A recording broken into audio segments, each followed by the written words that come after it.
Now that we've covered the agricultural sector, so our next topic is what we have here today: industrialization and the Nigerian economy. So, what is industrialization? Industrialization is the popping up of industries, simultaneous popping up of industries in a given country at a particular period of time. So when you have industries spreading out in different regions of a particular country, so that the country is experiencing industrialization, right? But whenever we talk about industrialization, or whenever you read about industrialization, there used to be a specific reference to manufacturing industries. But the issue is that manufacturing industries are actually a part of the industrial sector. The industrial sector is made up of more than just the manufacturing industries.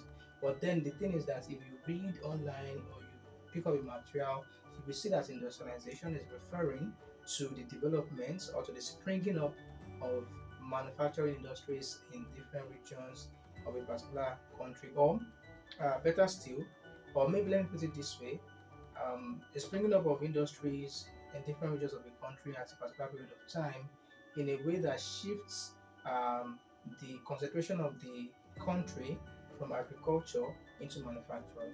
You see, it goes back to manufacturing, but it can be more than manufacturing. Do you understand? Now, let us just read some of the definitions on the board. Industrialization is the development of industries in a country on a wide scale. You understand? So it's not as if one industry is just popping up in one place. You have a lot of industries, coming up, in a particular country on a wide scale, right? So it's happening everywhere, and it can be very rapid. You understand?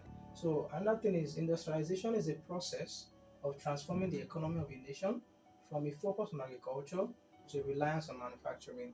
I mentioned that earlier, but you just have to note that it can be more than manufacturing, and it's usually more than manufacturing, just that the focus is on manufacturing. Now, what is an industry? Okay, so an industry is a group of firms, that produce or that are engaged in similar business activities. So, for example, look at me now. I'm teaching, all right, but this is me using a YouTube platform to teach you, an online platform to teach you. So there might be other people that are also teaching. They may be using the physical classroom and having face-to-face interaction with students. So what we are doing is kind of similar. You understand? We are both teachers of economics, or let's say lecturers of economics, but what we are doing is not the same. Do you understand? So one is online, the other is um, offline, and it doesn't mean that either of us can't do what the other person is doing. It doesn't mean that the person doing the physical teaching cannot go online, and doesn't mean that the one doing online teaching cannot go physical. Do you understand? It doesn't mean that the both of them cannot adopt both um, mm, mechanisms of teaching or of educating people, into their teaching methods. Do you understand? So what we are doing is kind of similar. You understand? So like you put all of us together into one particular industry, which is the education industry, but that's not actually manufacturing. That's not what the industrial sector is about. Education falls under the service sector. We talked about that, right? Okay, but I'm just trying to like make you understand what an industry is. So an industry is a group of firms that are engaged in broadly similar business activities. So if you hear the banking industry, yes, and the way it is used, so it's talking about a lot of banks. They do similar things. So you're not looking at just one bank. You're looking at a lot of banks. Putting everything together, you have the banking industry, um, the pharmaceutical industry, the aviation industry, the one that deals with airplanes, airlines, and stuff like that. All right. So then, industrialization is more than developing the country's manufacturing sector, though the primary focus is on the manufacturing sector. I mentioned that it is so industrialization is about the industrial sector, and manufacturing sector is a subsector in the industrial sector of a given country. Now, for what else? Um, for example, in Nigeria, I've mentioned that the manufacturing sector is a subsector of the industrial sector. So, under the industrial sector of Nigeria, according to the CBN statistical bulletin, you have something like mining, which is also a subsector under the industrial sector. You have building and construction. Building and construction is not manufacturing, you see, and then you have manufacturing itself. And I think you have a few other things under industrial sector. Now, each of the things I've mentioned, building and construction for now, does not have a subsector under it. You understand? But for manufacturing, you have these subsectors under manufacturing. You understand? So there are different kind of manufacturing industries. So I don't know the way any way that you can put it that makes you understand it. So you have types of manufacturing industries or subsectors of manufacturing industries. But before we start going into all of those things, what does manufacturing mean? Okay, so now we have that here. The, the manufacturing sector comprises of establishments, plants, factories, mills, right, engage in the mechanical, physical, or the chemical transformation of materials, substance, or components into new products. So when you're talking about manufacturing, there is an input that you are transforming, that you are processing, and it can happen in a mill, a flour mill, for example. It can happen in a factory, maybe a bakery factory as the one baking bread, you understand? Or maybe a chemical factory, the one making soap and detergents and stuff like that. You understand? It can happen there. And what else do we have? Plants. Plants is the place where the production process takes place, and stuff like that. So as long as it involves the transformation of raw materials into a new product. It can be a semi-product, it can be a finished product. It start taking place in either of these spaces, factories, plants, establishment, whatever. So we say that you are engaged in manufacturing. Okay, so I was saying that in Nigeria, these are the sub-sectors under manufacturing. You know, I provided a link to the CBN Statistical Bulletin, and in fact, I think yeah, in previous classes, not even agriculture, the class on the Nigerian economy, so you must have seen it. So you just go back to it, right, and then look at subsectors under it. You have a lot, maybe 18. No, under manufacturing, maybe 12 or thereabout, okay, are the subsectors that you have under it. Now, number one, for manufacturing, you have food, beverage, and tobacco. Number two, we have cement, subsector. We have the textile, apparel, and footwear. We have non-metallic products, we have oil refining, we have electrical and electronics, etc. Several of them, I couldn't write them all. You have the documents, open it and check. Alright. Now, according to WDI data, manufacturing value added as a percentage of the GDP was in 1981 it was 26%. In 1983, it depreciated, it reduced to 21%. In 2010, it was 7%, and in 2021 it's managed to rise again to 14.61%. So we can see we don't have this is the latest data that I could get on the manufacturing industry's contribution to GDP. Alright, so the latest is this is 2020, early 2020, this February 1st, and you have the latest data that we have is 2021. So which means that between then and now, the difference is not really going to be that much. Maybe it was 14.61 then, maybe it's 17 now. But what we can say is that it's no manufacturing industry's contribution to the GDP is not as much as its 1981 contribution. So which means that our manufacturing sector has not been doing well. Now, it's contributing 26% to the country's GDP in 1981 is actually very low on its own. Then depreciating to 14.61% is, although this compared to 2010 is better, but looking at the general story, it's bad for an economy because we've not spoken about economic development, right? Types, how do I even call it? Levels of economy. How do you know if an economy is developed? What makes an economy develop? But what you should know by now is that for an economy to develop, its manufacturing sector must significantly develop. Now, an economy is supposed to transform from, supposed to move, it's supposed to develop the agricultural sector first because what is really important to a human being is food, first thing. In fact, to keep peace, to maintain peace in a country, those who are going to maintain the peace, they need food. All right. So the agricultural sector has to be okay. The economy has to be food sufficient. So, but from there, you understand, agriculture becomes mechanized. So it becomes mechanized. Then a lot of people have to leave the agricultural sector and then move into the manufacturing industry or the manufacturing sector. So immediately agriculture is mechanized, you have agriculture contributing larger amounts to GDP, but with fewer persons because now you are using mechanization. So you are producing a lot of things, you understand, but you are using fewer persons. Now the people that were working in agriculture before, they are being freed up, to take up manufacturing jobs. So as the manufacturing industries are springing up here and there, it begins to employ all of these people. And then, manufacturing firms, they add value. For example, cotton from agriculture, you take it, you add some things to it, and it becomes a cloth. Now look at the value of a garment, the value of a cloth, the value of a cotton, the value of an embroidery material, okay, or bed sheet. Look at it, the value of cotton itself. You understand? The difference is wide. The difference is great. You understand? So manufacturers, add a lot of value, to raw materials, which significantly a lot of it come from manufacturing, from the agricultural sector. Those are the most dealing with agro-allied, talking about agro-allied industries.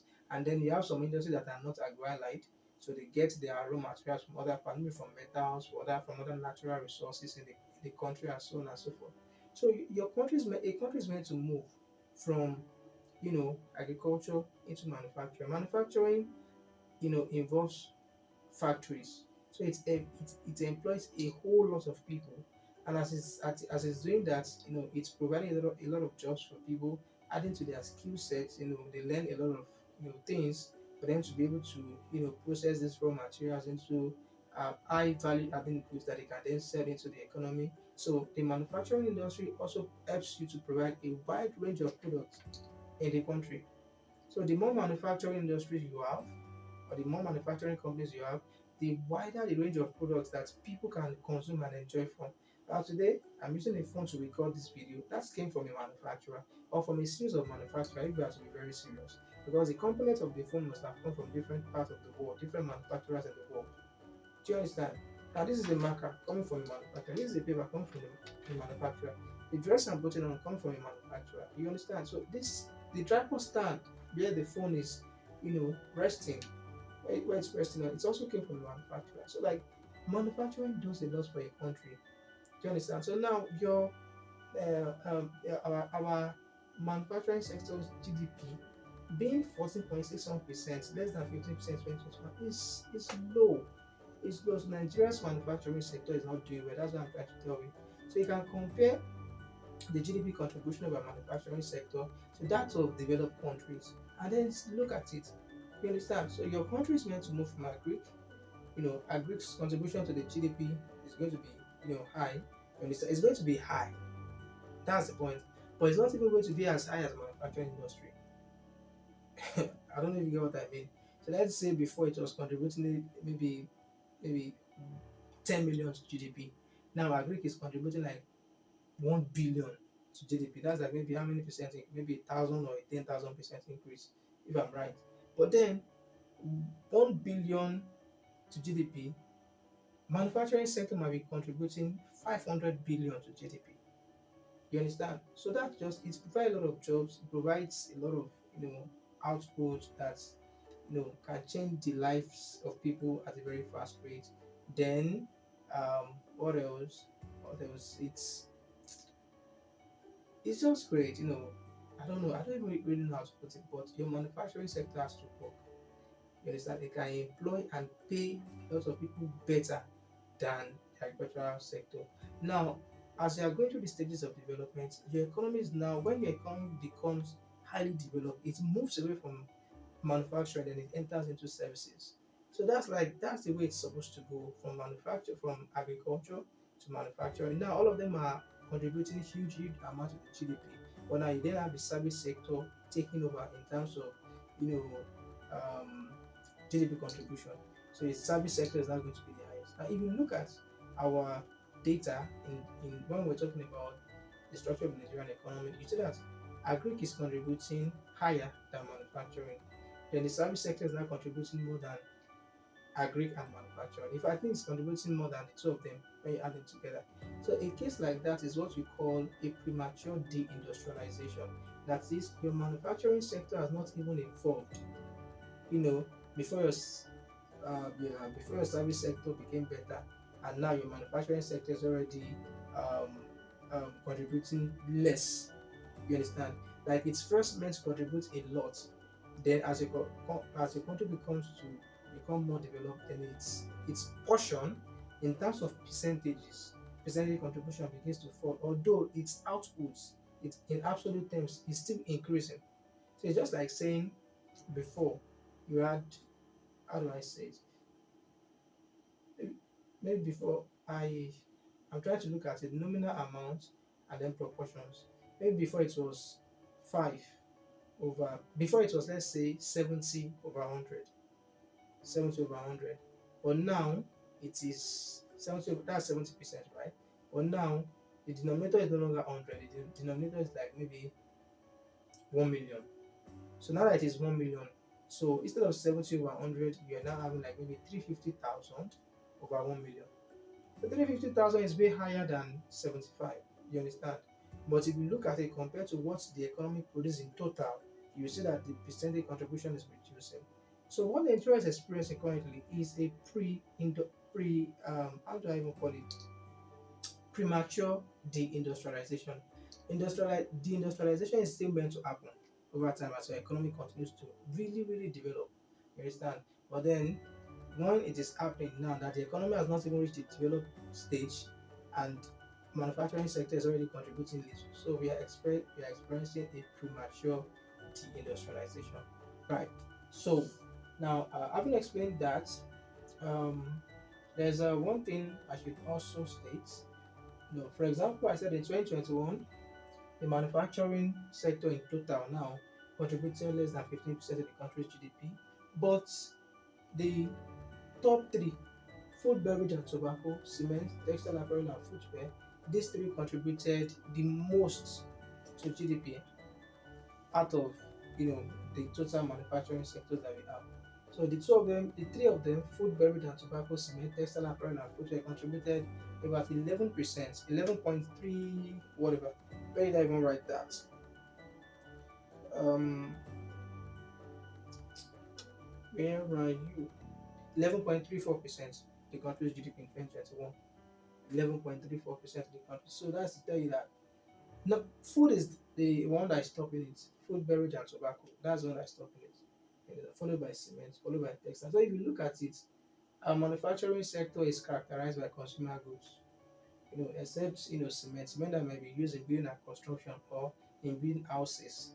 You understand? So it's still this is like the capital good that we can say in all of this. Food, beverage, and tobacco, consumer goods straight up.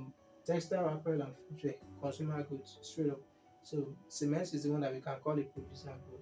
And tobacco, well, maybe a part of it for those that are using it to produce whatever it is they're using it to produce. So that's why in the features of Nigeria's manufacturing industry, we say that it is characterized by consumer goods. All right. Then next is it is a subsector of the country's industrial sector. I've mentioned it before that we have other subsectors under our industrial sector based on the CBN statistical bulletin. I'm saying it again: mining, building and construction, and manufacturing itself, and others. Now, number three, according to Nigerian Investment Promotion Commission (NIPC), Lagos is kind of the seat of manufacturing of industrial activities in Nigeria because 60% of the industrial activities that happen in Nigeria take place in Lagos. And the funny thing is that Lagos is the smallest state, kind of the smallest state in Nigeria, or one of the smallest states in Nigeria. Very small state, and then it is housing 60%, of the industrial activities that go on in the country. So you should know that the bulk of industrial activities that go on in Nigeria is happening in Lagos. Other areas are Ibadan. I'm in Ibadan right now. So for your state, in fact, I was surprised at some point because I was like, wow, there are a lot of companies in Ibadan. A lot of companies in Ibadan right now. That's someone can make a good life here. And people are really making good life here. So you also have Kano, you have Aba in Abia State. Aba is basically known for leather material, shoes, clothes, and stuff. But I think I know them more for shoes because you keep hearing made in Aba, made in Aba, made in Aba. And one of the challenges that the manufacturing sector has, which I maybe included in the challenges, so when we get to challenges, is low patronage. Nigerians basically have a flair for imported products. So we are kind of forcing our local producers, for example, those that are producing footwear. So we are forcing them to be writing made in Taiwan, on their product that were made in Aba, in Abia State. But they know that even though the product is good, Nigerians don't just really patronize what is from the country. So just write some. It is a wrong um act really. Like I said, okay, I think I should state that like it's not like a fact that I got, but people do say it, so it's more of hearsay. So what I'm saying is not this thing that I'm saying is not a fact. You understand? In case somebody takes me up and it becomes a court case, so it's not a fact, but I hear it that Nigerian producers, Nigerian manufacturers are now putting made in, put a foreign country there, so that they'll be able to sell their goods that are good enough, that are as good as imported products to Nigerians. You know, so we have Aba Ibadan, um, what do you call it? Lagos State itself, then Kano and Kaduna. So those are the places where a lot of industrial activities happen in Nigeria. Now, number four, less than 60% capacity utilization. So when we are saying capacity utilization, we are talking about um, the stock of um, capacity utilization. We are saying what you can do. So it's just like potential. Yeah, thank you. Yeah, thank you for the inspiration. Potential. So like manufacturing industries in Nigeria or the manufacturing companies in Nigeria are operating at at best 60% potential. It used to be lower. Yeah, 60% potential. So and you can fault that to many things. If the demand for your product is seriously high, of course your capacity utilization is going to be more because you have to produce to meet that demand. But this is probably insinuating that the demand is not as high, or there are a lot of factors or some big factors that are constraining these manufacturing industries from operating at full capacity. You understand? So our manufacturing industries are not contributing um, as much as they should to the country's GDP. And then when you look at the manufacturing industries themselves, they are operating below capacity, which means they have what it takes to operate, you know, at their capacity, or maybe above their capacity in the short run. You understand? But it is what it is. You understand? So we are not making the best right. So they are not efficient. That's all we can say. They are not efficient. So if the existing ones are not efficient, then and we still have to like bring up new ones in order to ensure that our country is properly, industrialized. So look at what is going on now. Consumer goods. You have other countries. You know what other countries are producing? Like other um, serious-minded and developed countries are producing. You have people producing is it electronic conductors, all of these things that we use to make our phones, for example. So you see car assemblies, people making cars, making use of their steel, make cars. I don't know if they use steel to make cars anyway. But I'm just saying they make cars and countries building ships, countries building um, aeroplanes. So those huge things, countries building computers, phones. You understand? Those things that command a very high value on the market. So imagine you taking the phone I'm using to record this video. I know how much I bought it. How many clothes do you have to sell to be able to afford one phone? You understand? So like the value addition that Nigeria is doing to its raw material is low compared to what it should be doing if it seriously wants to be developed. So we can't keep producing consumer goods. We need to produce a lot of producer goods too. You understand? And better consumer goods. You understand? High paying, or how should I even put it? Better priced consumer goods. You understand? Not just clothes, not kilishi, not suya, none of those stuffs, like something big, something huge, something real. You understand? So I can just take our stand of living high there, high there. So we're talking about complex goods the other time, goods with economic complexity, and you see where Nigeria fell.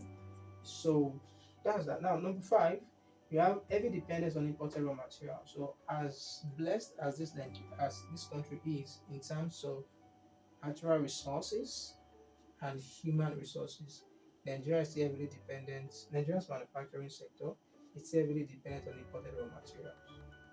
This is what it is. Now, I was talking about Ajabuta steel mill the other time, and I learned, okay, from a reliable source that the guys who built the plants, you understand, the multi-billion-dollar plants, built it in a way that it cannot use the deposits of the iron ore in Nigeria.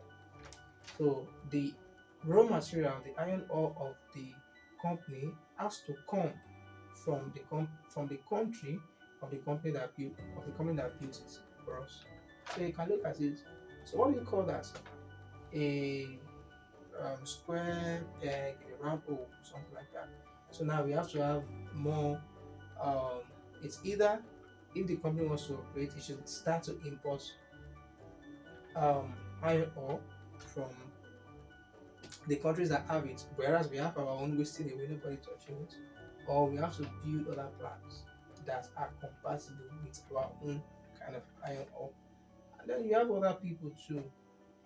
The feed, for example, ordinary feed that we are using um, in our backyard to feed our what do you call it?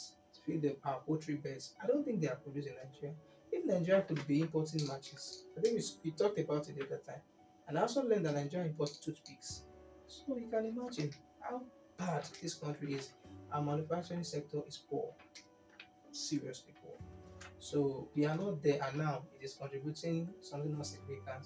So we've not industrialized, and then we are having a premature industrialization. All right. So then six, we have low contribution to GDP, which is obvious, 14.61%. So if you want to understand, maybe I should give you an assignment where we compare our manufacturing sector to that of another country and see if we are serious as a country. All right. Then seven, the ministry in charge of Nigeria's um, manufacturing sector is the Federal Ministry of Industry, Trade and Investment. Federal Ministry of Industry, Trade and Investment. I remember giving an assignment on you finding out the ministry in charge of agriculture in Nigeria, and as well as the minister in charge. Okay, but now I'm telling you, free of charge. I'm telling you. So the ministry in charge of Nigeria's manufacturing sector is the Federal Ministry of Federal Ministry of Industry, Trade and Investment. All right, and the guy, this 2023, the guy in charge is Niyi Adebayo. Right, so that's the guy in charge currently, Niyi Adebayo. So next, we'll have to talk about the contributions of the manufacturing sector to Nigeria's economy. Then we also look at some challenges that have plagued the development of the sector, and we talk about policies so far that have been implemented to ensure that this sector works. All right, so before we go into that, we'll be doing that in the next class. I can see that time is no longer on our side. So you have an assignment here, which is to compare Nigeria's manufacturing sector with Singapore's. Compare Nigeria's manufacturing sector with Singapore's. So what I expect you to find out the subsectors under Singapore's manufacturing sector. Now we have that of Nigeria here, so look for the one for um, Singapore. Then you also talk about the GDP contribution of um, Singapore's manufacturing sector, and then you talk about some of the characteristics. Because I think that is what really answers the assignment. Some of the characteristics of Singapore's manufacturing sector. Some of the characteristics. So what do they produce? Do they also produce a lot of consumer goods or producer goods? Tell us their ministry as well as some other features. So in the next class, we'll talk about what I mentioned earlier for the assignment. Thank you and see you there.